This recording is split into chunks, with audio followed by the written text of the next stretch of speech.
I am so frustrated with my Whirlpool fridge, and let me tell you why. You see, the manufacturer tells us that we're supposed to replace the water filter every 6 months.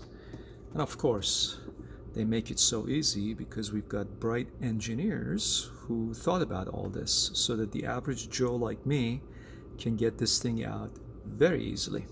In fact, they've got videos that show how easy it is. All you do is open the compartment, you reach over, you take the water filter, turn it counterclockwise, and then you pull it right out. Well, let me try that again. You reach counterclockwise and you pull it right out. Well, let me try again.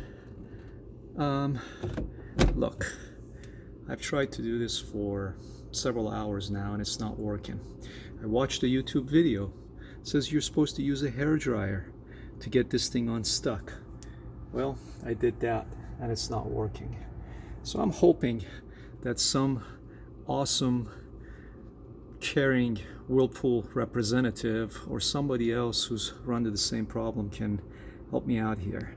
How do you get this sucker out without breaking it? Because it is not coming out. Yeah.